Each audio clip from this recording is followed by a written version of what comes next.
Hello दोस्तों, आप सभी का स्वागत है एग्ज़ाम रिजल्ट पर। दोस्तों, आज की वीडियो में हम लोग पढ़ेंगे सीटेट पेपर 1 पर्यावरण अध्ययन ईवीएस का जो वर्ष 2016 में प्रश्न पूछा गया था आपके सीटेट पेपर 1 में, वो सभी प्रीवियस ईयर प्रश्न आपके सामने लेकर आया हूँ। ठीक है, ये सारा प्रश्न आपका प्रीवियस ईयर प्रश्न है जो कि वर्ष 2016 में सीटेट पेपर 1 ईवीएस में पूछा गया प्रश्न है। ठीक है, यह प्रीवियस ईयर क्वेश्चन लगाने से आपको निश्चित रूप से यहाँ से आपके परीक्षा में प्रश्न पूछा जाता है प्रीवियस ईयर से। ठीक है, तो इसी को देखते हुए हम आपके सामने प्रीवियस ईयर क्वेश्चन लेकर आया हूँ। इसे प्रीवियस ईयर क्वेश्चन पढ़ने लेने से आपकी तैयारी बहुत ही अच्छी हो जाएगी। और बहुत सारे क्वेश्चन जो है रिपीटेशन होती है, परीक्षा में पूछ दिए जाते हैं प्रीवियस ईयर से, इसलिए सारा प्रीवियस ईयर क्वेश्चन हम आपके सामने लेकर आया हूँ। चैनल पर नए आए हो तो चैनल को जरूर सब्सक्राइब कर लीजिएगा, ताकि आने वाली जो भी वीडियो लेकर आएंगे इसकी जानकारी सबसे पहले आपको मिल जाएगी। तो चलिए शुरुआत करते हैं। वर्ष 2016 में सीटेट पेपर 1 का जो ईवीएस पर्यावरण अध्ययन से जो प्रश्न पूछा गया था 30 नंबर का, वो सभी प्रश्नों हम आपके सामने एक एक करके आपको पढ़ाता हूँ। चलिए शुरुआत करते हैं पहला क्वेश्चन से। आपके सामने पहला प्रश्न है, दिया हुआ प्रश्न है कि पर्यावरण अध्ययन की अपनी कक्षा में समूह क्रियाकलाप के निर्माण करते हुए आप निम्नलिखित विचारों में से किनका ध्यान रखेंगे। तो इसका राइट आंसर क्या होगा? इसका राइट आंसर हो जाएगा आपका कि बच्चों की रुचियां का ध्यान हो। ठीक है, उसके बाद लड़कों और लड़कियों को समान रूप से रुचिकर लगे। ठीक है, ये भी कथन आपका। इसमें मूल्यवान सामग्री लगी हो, इसमें मूल्यवान सामग्री लगी हो ये जरूरी नहीं है। ऑप्शन डी है, सभी धार्मिक और सांस्कृतिक पृष्ठभूमि के बच्चों को रुचिकर लगे, सही है। तो ऑप्शन 2 इसका राइट आंसर होगा, ए, बी और डी। ठीक है, ए, बी और डी इसका राइट आंसर हो जाएगा। नेक्स्ट प्रश्न है कि निम्नलिखित सभी कथन पर्यावरण अध्ययन में सामूहिक रूप से क्रियाकलापों में संलग्न शिक्षकों और विद्यार्थियों के पक्ष तर्क में प्रस्तुत करते हैं। केवल एक कथन को छोड़कर वह कौन सा कथन है? ठीक है, तो कौन सा कथन है? तो यहाँ पर कथन आपका 4 राइट आंसर होगा। प्रौढ़ों के समर्थन से बच्चे की अपनी क्षमता से अधिक ज्ञान के निर्माण में सहायता मिल सकती है। ठीक है, ऑप्शन 4 इसका राइट आंसर हो जाएगा। नेक्स्ट प्रश्न है आपके सामने। प्रश्न कहता है कि समूह कार्य से पर्यावरण अध्ययन कर रहे बच्चों की सामाजिक व्यक्तिगत विशेषताओं के आकलन के लिए निम्नलिखित में से कौन सा उपकरण सर्वाधिक उपयुक्त होगा? तो मौखिक प्रश्न। ठीक है, मौखिक प्रश्न सर्वाधिक उपयुक्त होगा आपका पर्यावरण अध्ययन करते समय बच्चों के लिए। ऑप्शन 3 इसका राइट आंसर हो जाएगा। बच्चों की सामाजिक व्यक्तिगत विशेषताओं के आकलन के लिए मौखिक प्रश्न करना क्या होगा? सबसे अधिक उपयुक्त होगा। ऑप्शन 3 इसका राइट आंसर होगा, मौखिक प्रश्न। नेक्स्ट प्रश्न के नीचे पौधे के बारे में बच्चों के कुछ सहानुभूत विचार दिए गए हैं, इनमें से कौन सा विचार वैज्ञानिक दृष्टिकोण से ठीक है? तो कुछ सब्जियां फल होती है। ऑप्शन 1 इसका राइट आंसर हो जाएगा कि कुछ सब्जियां क्या होती है? फल होती है। चलते हैं नेक्स्ट प्रश्न की तरफ। अगला प्रश्न, कक्षा 4 की एक शिक्षिका ने अपने विद्यार्थियों से कहा, कुछ वयोवृद्ध लोगों से यह पूछिए कि जब वे जवान थे तो क्या उन्होंने कुछ ऐसे पौधे देखे थे जो आजकल नहीं दिखाई पड़ते हैं। उपयुक्त प्रश्न के पूछे जाने पर निम्नलिखित में से किस कौशल के आकलन की संभावना नहीं है? तो यहाँ होगा आपका 4, प्रयोग की संभावना नहीं। ऑप्शन 4 इसका राइट आंसर हो जाएगा। ठीक है, चलते हैं नेक्स्ट प्रश्न की तरफ। अगला प्रश्न है आपके सामने। प्रश्न कहता है कि एक शिक्षक प्रत्येक बच्चे को अपने घरों की रद्दी सामग्री से कुछ उपयोगी वस्तु बनाने को कहता है। शिक्षक का शैक्षिक अभिप्राय नहीं है, तो कक्षा के श्रेष्ठ विद्यार्थियों के बारे में निर्णय करना यह शिक्षक का शैक्षिक अभिप्राय नहीं है। ऑप्शन 2 इसका राइट आंसर होगा, कक्षा के श्रेष्ठ विद्यार्थी के बारे में निर्णय करना।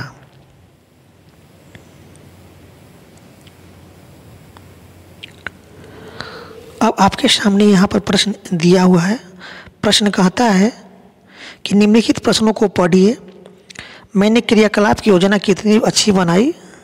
दूसरा कि मैंने योजना का अनुसरण कितना अच्छा किया। तीसरा कि मेरी शक्तियाँ क्या थी। चौथा है मुझे सचमुच कठिन क्या लगा। ऊपर दिए गए 4 प्रकार के प्रश्नों के उत्तर से होगा तो इसका राइट आंसर हो जाएगा बच्चों और शिक्षकों दोनों का स्व आकलन। ठीक है, बच्चों और शिक्षकों दोनों का क्या होगा, स्व आकलन होगा। ऑप्शन 1 इसका राइट आंसर हो जाएगा। नेक्स्ट प्रश्न की तरफ चलते हैं। अगला प्रश्न कि पर्यावरण अध्ययन की पाठ्य पुस्तक में प्रयुक्त भाषा, तो पर्यावरण अध्ययन की पाठ्य पुस्तक में प्रयुक्त भाषा जो होती है यह बच्चे की दिन प्रतिदिन की भाषा से संबद्ध होनी चाहिए। ठीक है, बच्चे की दिन प्रतिदिन की भाषा से संबद्ध होनी चाहिए आपका पर्यावरण अध्ययन की पाठ्य पुस्तक में दिया गया भाषा। ठीक है, तो ऑप्शन 3 इसका यही राइट आंसर हो जाएगा, बच्चे की दिन प्रतिदिन भाषा से संबद्ध होनी चाहिए। चलते हैं नेक्स्ट प्रश्न की तरफ। अगला प्रश्न है आपके सामने। प्रश्न कि एक शिक्षक अपने विद्यार्थियों को विभिन्न पशुओं के चित्र देता है और उन पशुओं पर रंग भरने को कहता है जो हमारे घरों में नहीं रहते। इस क्रियाकलाप का उद्देश्य है, तो इस क्रियाकलाप का उद्देश्य है आपका पहला वो है कि सृजनात्मक का विकास करना, दूसरा अवलोकन का विकास करना, तीसरा वर्गीकरण कौशल का विकास करना, चौथा डाटा संग्रह का विकास करना। तो इसमें राइट ऑप्शन कौन हो जाएगा, तो इसका राइट ऑप्शन होगा ए, बी और सी। सृजनात्मक का विकास करना, दूसरा अवलोकन का विकास करना और तीसरा वर्गीकरण कौशल का विकास करना। ठीक है, ऑप्शन 3 इसका राइट आंसर होगा ए, बी और सी। डाटा संग्रह का विकास करना ये नहीं होगा, तो आपका ए, बी और सी इसका राइट आंसर हो जाएगा, जो कि ऑप्शन 3 में दिया हुआ है। नेक्स्ट प्रश्न है आपके सामने। प्रश्न कहता है कि पर्यावरण अध्ययन के पाठ्यक्रम जिसे 6 उप विषयों के चतुर्दिक निर्मित किया गया है में पौधों और पशुओं को जानबूझकर परिवार और मित्र उप विषय के अंतर्गत सम्मिलित किया गया है। इसके लिए निम्नलिखित में से एक कारण को छोड़कर शेष सभी कारण हो सकते हैं। तो विद्यार्थियों को विज्ञान के दृष्टिकोण से पौधों और पशुओं को समझने में सक्षम बनाना यही इसका राइट आंसर हो जाएगा।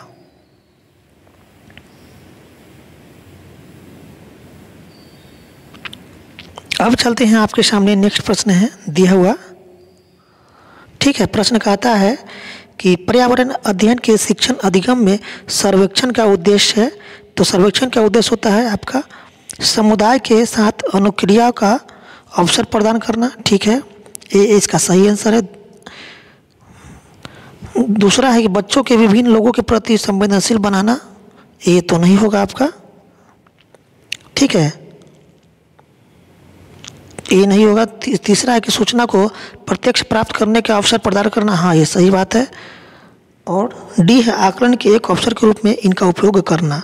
तो ऑप्शन ए और सी और डी, ठीक है, ए, बी, सी और डी, बी भी सही होगा, बच्चों के विभिन्न लोगों के प्रति संवेदनशील बनाना। ऑप्शन ए, बी, सी और डी उपयुक्त सभी इसका राइट आंसर होगा, जो कि ए, बी, सी और डी ऑप्शन 2 में दिया गया है। ठीक है, तो ऑप्शन 2 इसका राइट आंसर होगा ए, बी, सी और डी।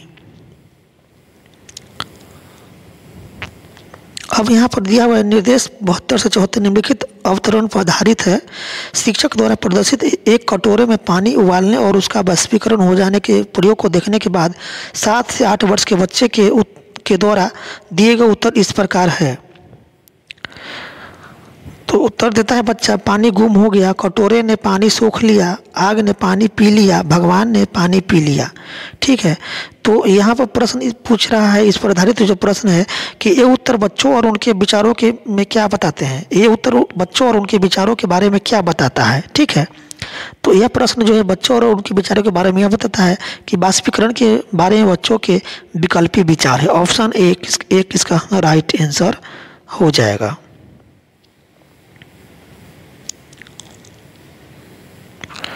चलते हैं नेक्स्ट प्रश्न की तरफ। अगला प्रश्न है आपके सामने। प्रश्न कहता है कि शिक्षक को इन उत्तरों का सामना किस प्रकार करना चाहिए। तो शिक्षकों को इन उत्तरों का सामना जो है ये आपका उनके विचारों तक पुनः पहुंचने के लिए एक चर्चा प्रारंभ करें। ऑप्शन 4 इसका राइट आंसर हो जाएगा। चलते हैं नेक्स्ट प्रश्न की तरफ। अगला प्रश्न है कि वाष्पीकरण विषय पर बच्चों की विविध सोच का आकलन करने के लिए निम्नलिखित में से कौन सा प्रश्न का एक नमूना हो सकता है। तो प्रश्न का नमूना हो सकता है आपका कि क्या होता यदि जल चक्र होता ही नहीं। ऑप्शन 2 इसका राइट आंसर यही आपका हो जाएगा। ठीक है, कि क्या होता यदि जल चक्र होता ही नहीं। ऑप्शन 2 इसका राइट आंसर हो जाएगा। यह प्रश्न का एक नमूना हो सकता है।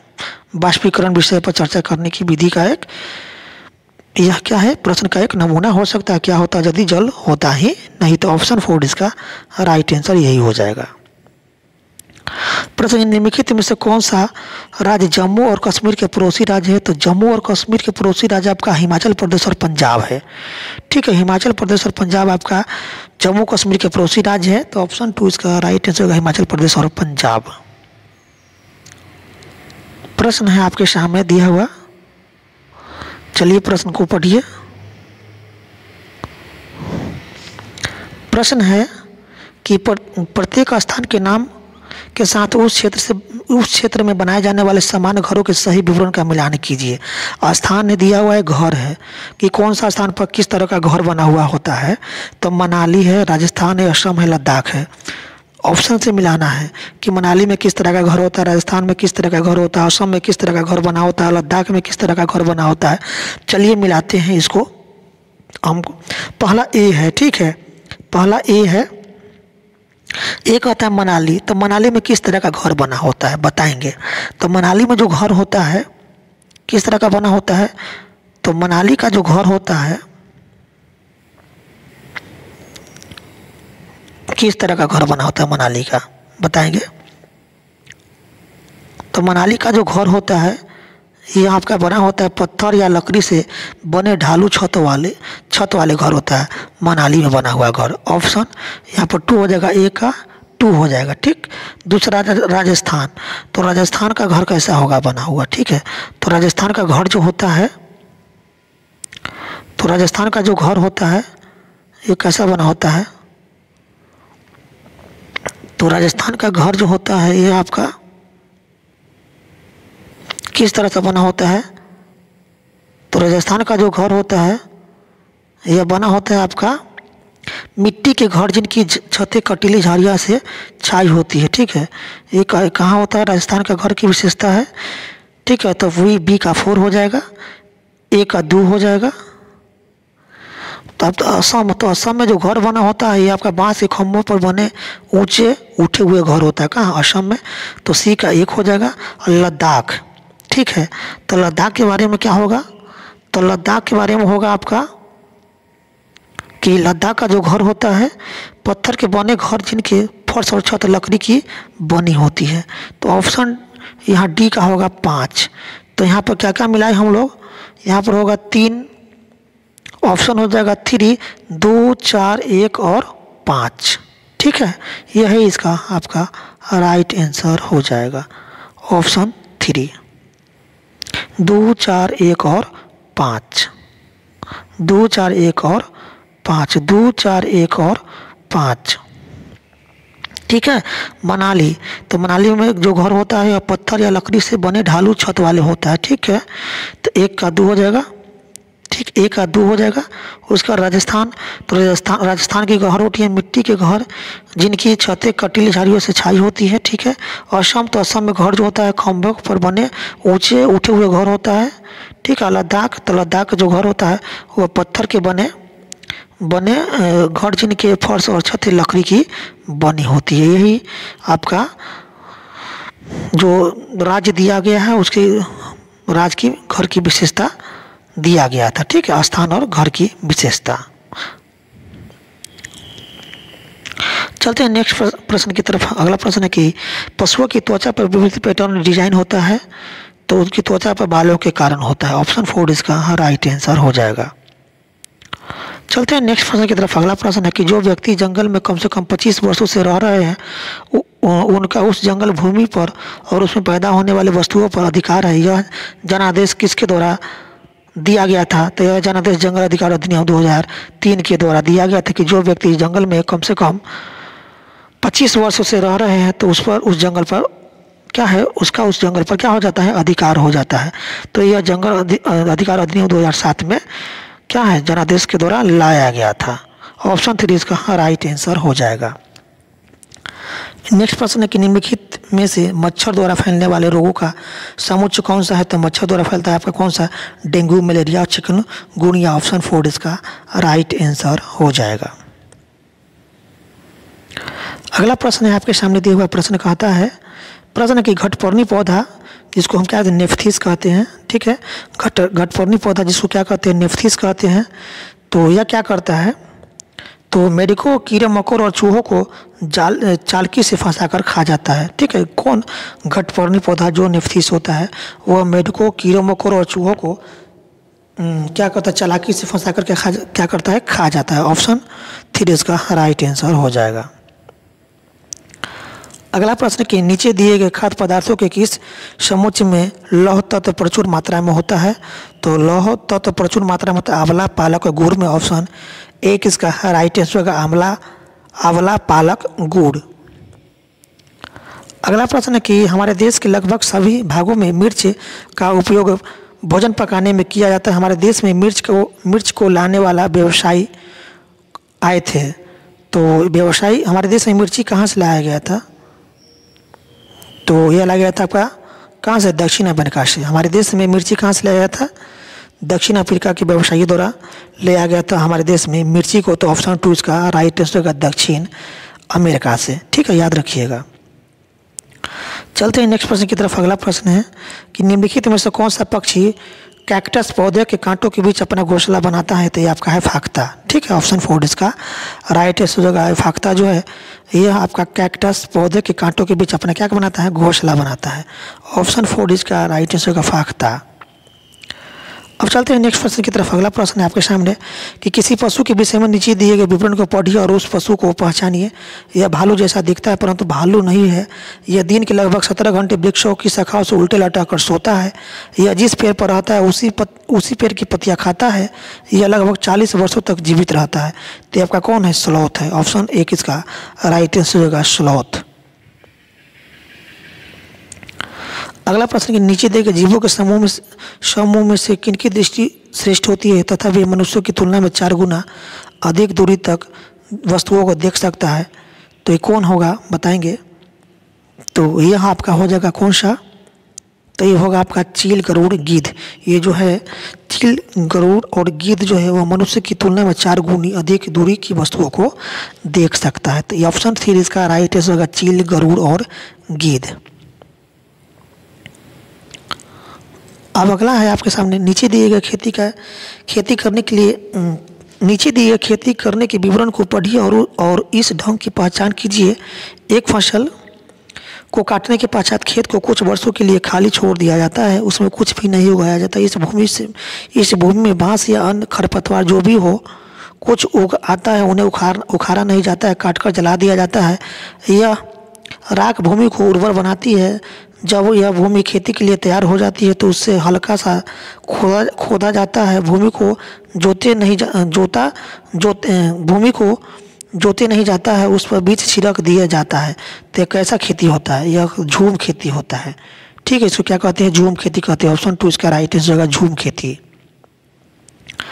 अगला प्रश्न कि जब कोई सपेरा अपने वाद्य बीन को बजाता है तो सांप उसकी धुनी पर